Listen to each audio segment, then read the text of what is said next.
बिस्मिल्लाहिर्रहमानिर्रहीम। सुबहानल्लाह, अल्हम्दुलिल्लाह, वला इलाहा इल्लल्लाह, अल्लाहु अकबर। अल्लाह के लाख लाख शुक्र बा कि अभी अल्लाह तबारक ताला मोमिन बंदा के जगह के हयात दिले बा और ईमान बख्श दिले बा। वो आदमी ईमान के हिफाजत करे, अल्लाह के हुक्म के मुताबिक चले तो इंशाअल्लाह वो आदमी कामयाब बा। कलम पाक में बा वमा खलक़तुल जिन्ना वल इंसा इल्ला लियअबुदून कि अल्लाह ने इंसान और जिन्नात को पैदा किया सिर्फ इबादत के लिए। अब यही में समझे के बात बा, इबादत का खाली एक नमाज के नाम बा या रोजा के नाम बा या हज या जक़ात के नाम बा। अल्लाह अल्लाह समझे में नहीं आओ। असली बात आज समझ जाई साफ भोजपुरी भाषा में कि इबादत वह चीज है जौन की अल्लाह के हुक्म और नबी पाक सल्लल्लाहु अलैहि वसल्लम के पाकीज़ा नूरानी तरीका जिंदगी में आ जाए, वो है इबादत। यानी अल्लाह के हुक्म के मान गए। तो कलमा के बाद सबसे पहले का नंबर नमाज बा, रमजान शरीफ के रोजा बा, माल बा तो हज बा, जक़ात बा। लेकिन एक बात बा, शादी ब्याह भी अल्लाह के हुक्म और नबी पाक सल्लल्लाहु अलैहि वसल्लम के पाकीज़ा नूरानी तरीका पर होके के चाहिए, वो सब इबादत बा। खाना पीना, तिजारत, लेन देन, तमाम चीज इबादत बा। सिर्फ अल्लाह के हुक्म के मान गईल नाम इबादत है। एकदम साफ बात कहते। और ये चीज मिली कहाँ से? तो आदमी बगैर इल्म के आदमी अल्लाह के ना पहचान सकता। जब इल्म हासिल हुई तो आदमी अल्लाह के पहचानी तो हलाल हराम समझ जाएगा। और इल्म आई कहाँ से? तो दिन से रब्ता करे के पड़ी कि अल्लाह जानता है आलिम का मर्तबा, हाफिज का मर्तबा, कारी का मर्तबा। अल्लाह जानता है आलिम का मर्तबा, हाफिज का मर्तबा, कारी का मर्तबा। हक बात है किसान ये कहानी है, हक बात है, हक बात है किसान ये कहानी है। दिन के वारिसुल अंबिया उलमाए रब्बानी है।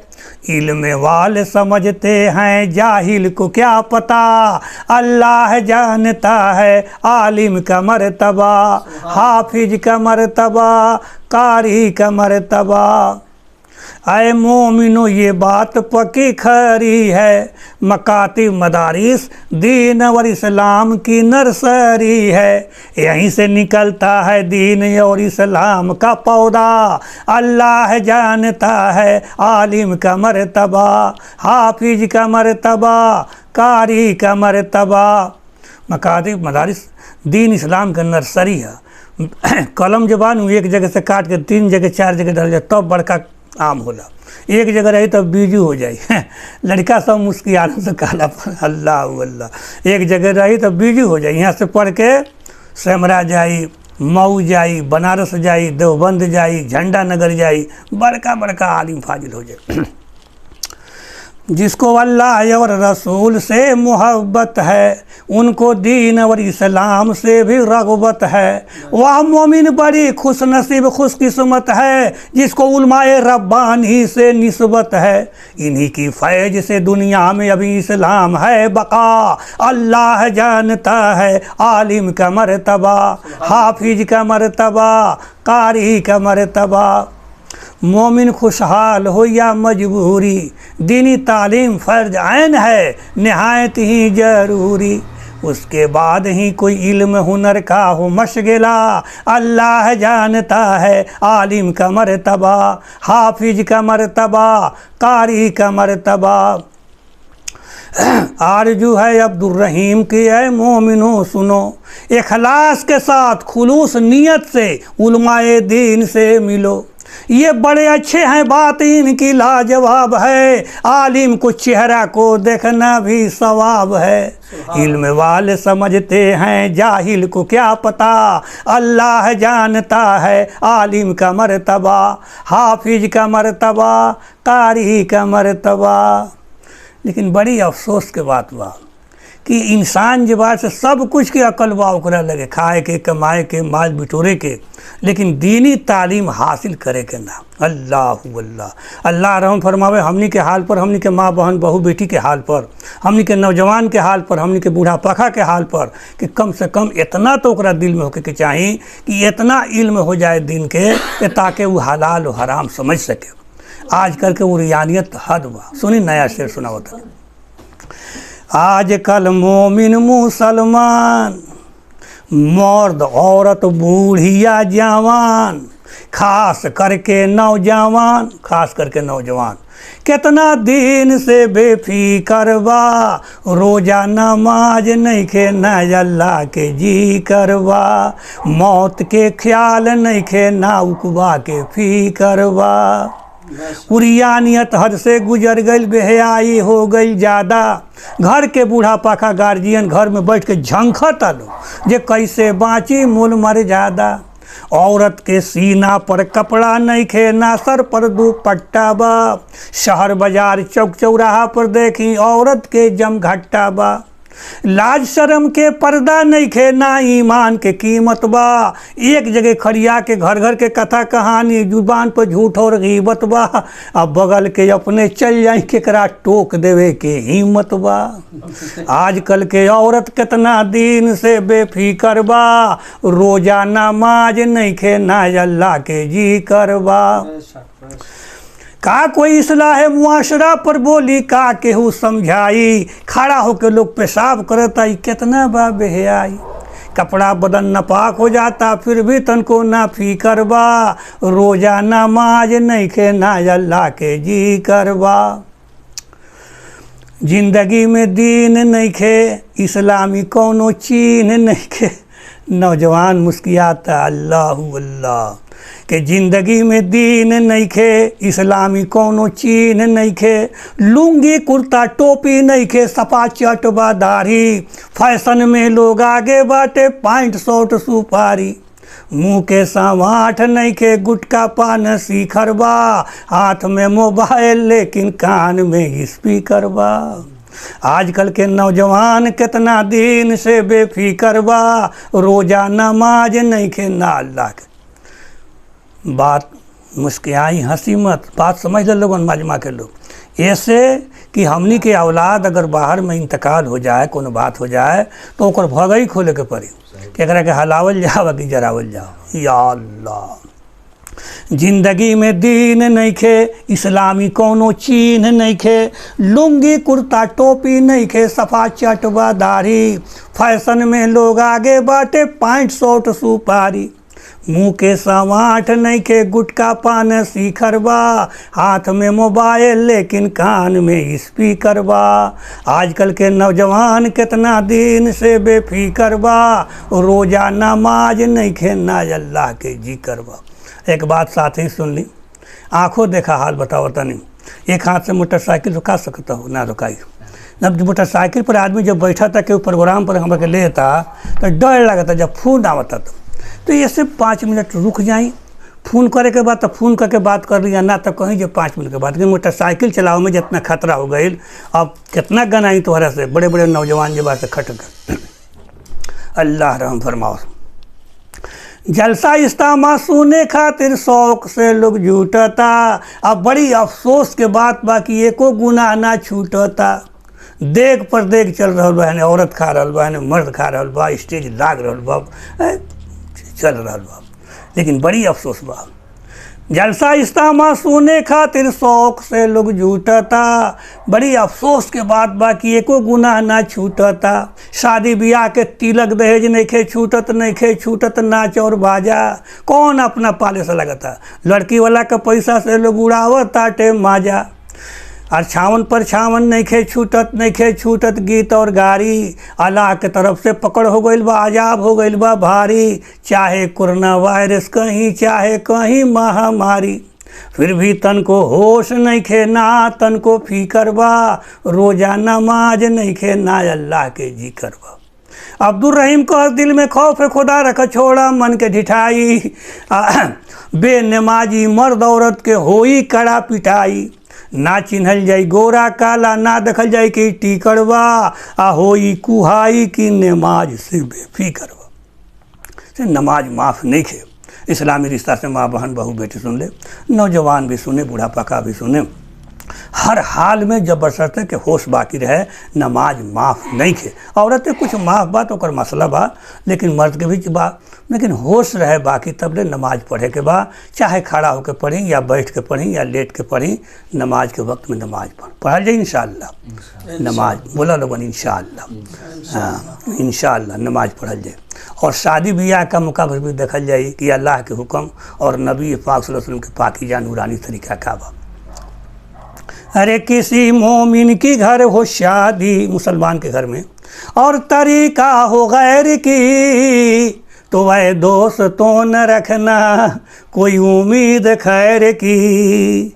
ऐ दोस्तों न रखना कोई उम्मीद खैर की। मुसलमान के घर में शादी हो और तरीका गैर की हो तो खैर की उम्मीद मत रखो। मिलाद कराने से नहीं कुछ होता। तिलक जहेज लेके जो बारात सजाए, घर में नाच गान हो और बाजा बजाए, तो वह शैतान सी की दोस्ती और अल्लाह से बैर की। न रखना कभी है दोस्तों कोई उम्मीद खैर की। जो भी बाराती जाते हैं बाजे की साथ में, चाहे लमका टोपी वाला हो चाहे गोलका टोपी वाला, चाहे छोटका कुर्ता पैजामा हो चाहे बड़का कुर्ता में, चाहे पैंट शर्ट वाला, जो भी बाराती जाते हैं बाजे की साथ में, लानत खुदा की होती है उस पर उस दिन और रात में। ये सुन्नत की है खिलाफ और तरीका है गैर की। मज़े में बात करते हैं दोनों मियाँ बीबी, सिरहाने टेप रिकॉर्ड है और बगल में है टीवी, तो उसे देखने आती है पड़ोसन औरतें भी गैर की। नया चूल्ही बना कर नेवतती है घर घर जाकर, झूम झूम के गीत गाकर गुलौरा बरी पकाकर, मस्जिद में समा कर भरती है ताक जाकर। कई कई वक्त के नमाज करती है कजा। ये सब सुन्नत की है खिलाफ और तरीका है गैर की। दुल्हा को सजाकर जब चलते हैं गाड़ी और घोड़ा, तो ये भी पीछे से सरिया कर चलती है दौरा में चाउर दही या लोढ़ा। गांव के बाहर जाकर गाड़ी रोकती है, बदन पर और आँखों में चावल झोंकती है, मुंह में टीका लगा के सर पर लोढ़ा घुमाती है। कितना हो समझाएं लेकिन ये चुड़ैल समझ नहीं पाती। ये सब सुन्नत की है खिलाफ और तरीका है गैर की। दुल्हा दुल्हन की गेंद खिलाती है औरतें, चप्पल जूता की खेल मचाती है औरतें, न जाने क्या क्या रंग बनाती है औरतें। उसको दोनों आँखों को झांप कर बोलती है, उस पर डांप कर कोल्हू की बैल की तरह घर में नचाती है औरतें। न पर्दे की कुछ ख्याल है न ख्याल हाथ पैर की। अफसोस है अब्दुल रहीम ऐसी मुसलमान औरतों पर जो गैरों को रस्म रवाज को करती है खुश होकर। पानी घाट पर पानी भर के करती है पन कटाई, घर में बुला के नाई करती है नूह कटाई, कहीं इमली की घोटाई।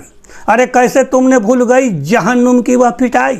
सब सुन्नत की है खिलाफ और तरीका है गैर की।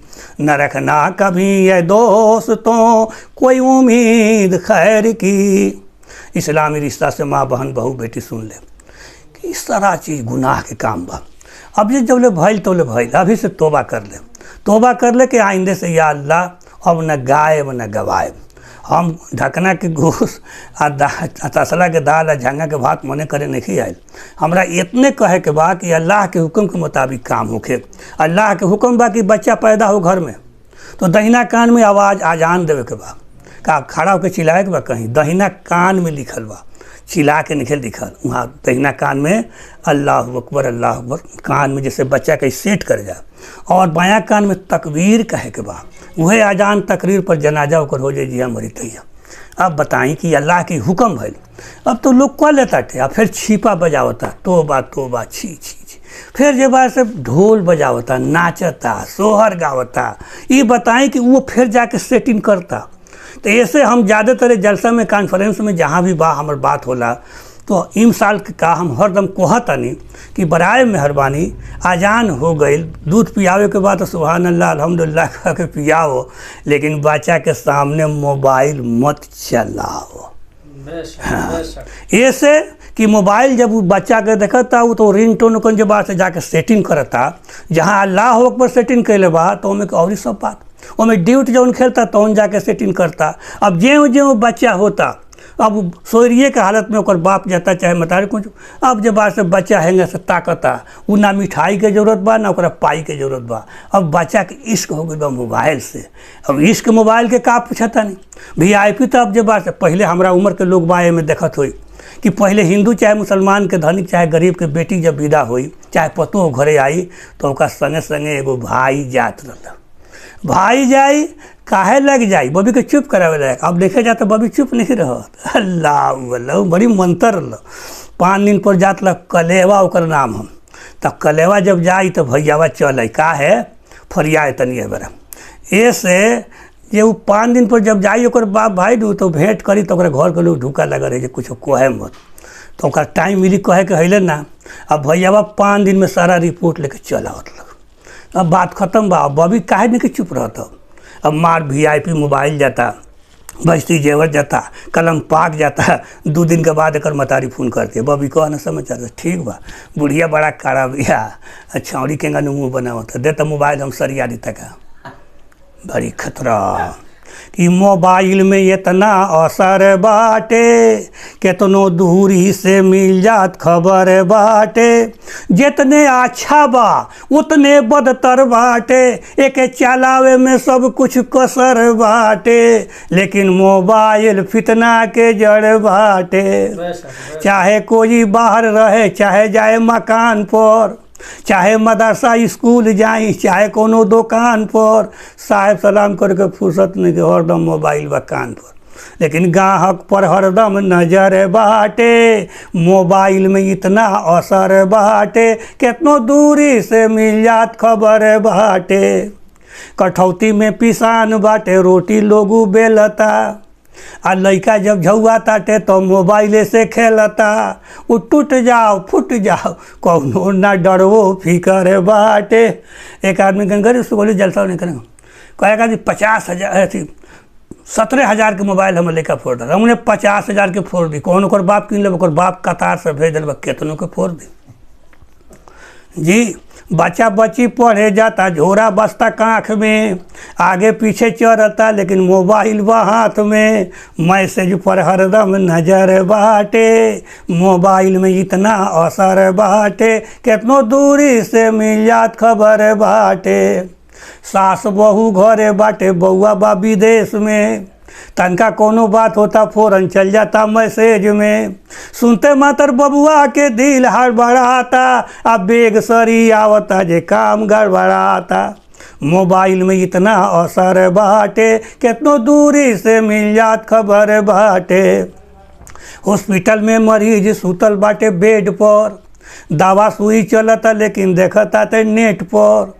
मोबाइल में इतना असर बाटे, कितनो दूरी से मिल जात खबर बाटे। अभी इमसाल रबीउल में प्रोग्राम करने न रह गए, तो एक आदमी कहला कि चाचा बात सही कर, हॉस्पिटल में से आवता नहीं, वो जौन बेहोश लग तो उन्हें में ना चलावत लगन, जौन जितना आदमी होश में हुई सबका हाथ में मोबाइल न तो TV देखत है।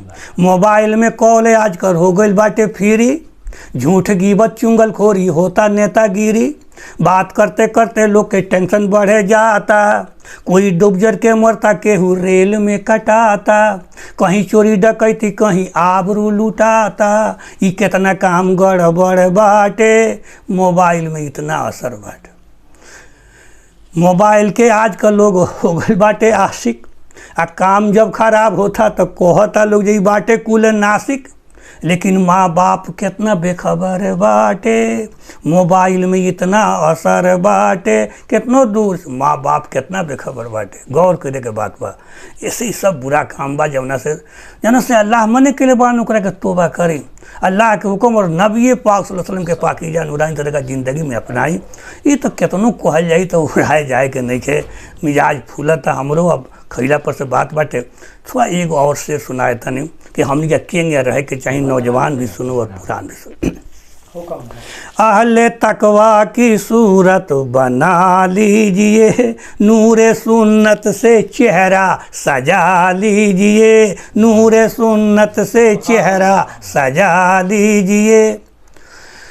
रोज महशर शफाअत से महरूम हो, अपनी मोछे न इतनी बढ़ा लीजिए। अहले तकवा की सूरत बना लीजिए, नूरे सुन्नत से चेहरा सजा लीजिए। बाल सर पर न अंग्रेजी रखिए जनाब, उसको सुन्नत समझ कर कटा लीजिए। अहले तकवा की सूरत बना लीजिए, नूरे सुन्नत से चेहरा सजा लीजिए। बाल रखी ना, जुल्फ रखी, काकुल नबी पाक सल्लल्लाहु अलैहि वसल्लम के, इसे मौलाना लोग रखता, लोग चाहे यूपी साइड में लोग रखेला, चाहे जमात कोई भी। तो वो जन तरीका बा, सुन्नत तरीका, वो तरीका पर बाल रखल ठीक बा। लेकिन हई से समझ में हमरो ना आवेला, काहे ने तोहनी के आवेला कि ना आवेला, काहे ने कोनो कहने पछाड़ी घाव भरे का भरे, साफा आधा पर से एकदम जीरो, आधा पर से हने करिया हीरो। अजीब बात बा कि बाल सर पर न अंग्रेजी रखिए जनाब, उसको सुन्नत समझ कर कटा लीजिए। अहले तकवा की सूरत बना लीजिए, नूरे सुन्नत से चेहरा सजा लीजिए। टखना ढकना गुनाह कबीरा है ये एड़ी जौन बा, जौन घूठी कहल जाला, ओकरा से नीचा अगर कपड़ा जाता तो हराम बा। ना मोहब्बत के निगाह से ना नबी पाक सल्लल्लाहु अलैहि वसल्लम देखे, ना शफात करे, ना अल्लाह रहमत के निगाह से देखिए, बड़ी गुनाह बहु। टखना ढकना गुनाह कबीरा है ये, अपना शलवार ऊपर उठा लीजिए, अपनी लुंगी को ऊपर चढ़ा लीजिए। अहले तकवा की सूरत बना लीजिए, नूरे सुन्नत से चेहरा सजा लीजिए। हो अगर गर मुहर्रम मुकाबिल कोई, अगर कोई ना मुहर्रम औरत आ जाए, चाची हो तो कहा, बुआ हो तो कहा, बहन हो अगर गर मुहर्रम मुकाबिल कोई, अपनी नज़रों को फौरन झुका लीजिए। अहले तकवा की सूरत बना लीजिए, नूरे सुन्नत से चेहरा सजा लीजिए। दिल भी गंदे ख्यालात से पाक हो, अपने मौला को दिल में बसा लीजिए, अपने मौला को दिल में बसा लीजिए। अपने कानों से गाने न सुनिए कभी, इनको कहरे खुदा से बचा लीजिए। अहले तकवा की सूरत बना लीजिए, नूरे सुन्नत से चेहरा सजा लीजिए। पढ़ के दो रकात आप हाजात की, अपने मौला को रोकर मना लीजिए। अश्क जारी नहीं हो अगर आँख से, तो रोने वालों की सूरत बना लीजिए, रोने वालों की सूरत बना लीजिए। जिसके रहमत के आप हैं उम्मीदवार, उनके प्यारों की सूरत बना लीजिए। ऐ असर कुर्ब हक चाहिए तो जगह, अहले तकवा के दिल में बना लीजिए। अहले तकवा की सूरत बना लीजिए, नूरे सुन्नत से चेहरा सजा लीजिए, नूरे सुन्नत से चेहरा सजा लीजिए। अगर पूछने मदरसा में बीरगंज मौला साहब बताओ जे तो रसीद देता रहो, अगर जब से सिगरेटी के मुहर ना होखे तो कोनो चंदा दिया तो ना का कही तो जाली है। कोनो हाकिम कहाँ ले जा आ पंचायत के मुहर ना होके तो कथी कही जाली है। तो वही तरीका से जब नमाज बा, रोजा बा, हज बा, ज़कात बा, तो जाली काहे को के चाहिए, मुहर रखा ना लागे मुहर, ये मुहर के साथ जब से काम चल हैं।